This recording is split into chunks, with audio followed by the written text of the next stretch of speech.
Кийинки суроо, кай жерде металлдар, каякта металлдар пайда болот дейт. Металлдар кай жерде пайда болот? Мону ачтым, гуглдаштым, окудум бир сыйра. Кыскасы, металлдар эмнеден пайда болот? Болду.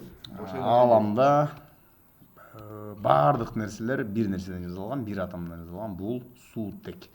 Суутекте бир протон бар, бир нейтрон бар, анан кийин муну айланган бир электрон бар. Суутекте болсо, бул деген суутек, кычкылтекте болсо канча 16 протон барбы, 16бы, 17би, 18би нейтрон, анан кийин 16-17 бир электрон бар. Ушул тегерегинде. Bundan biraz жаңылышым мүмкүн, эми анча-мынча плюс-минус 1-2 болушу мүмкүн. Ал эч нерсе эмес. Кыскасы, мондай суутектен водород, орусчасы водород, хайдрожен англисчасы. Ушундай суутектен 16-ны кысып туруп бириктирип койсо, бир суутек жасайбыз да.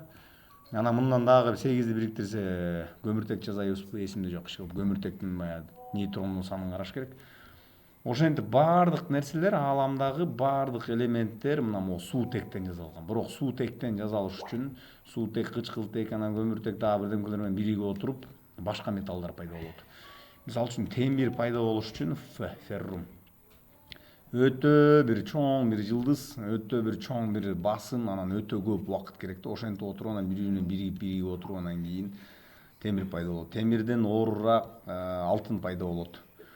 Ушинтип бул өтө көп заман талап кылат, жана өтө чоң басымды талап кылат, жана өтө чоң энергияны талап кылган нерселер болгондугу үчүн мунун баардыгы башка жерлерде пайда болгон. Жерде пайда болгон эмес, башка жерде пайда болуп, анан кийин жерге булар астероид бир нерселер болуп жерге түшкөн.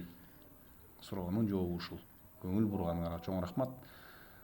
Могул жерге кирип өзүңөр да окуп чыксаңар, жакшыраак маалымат аласыңар.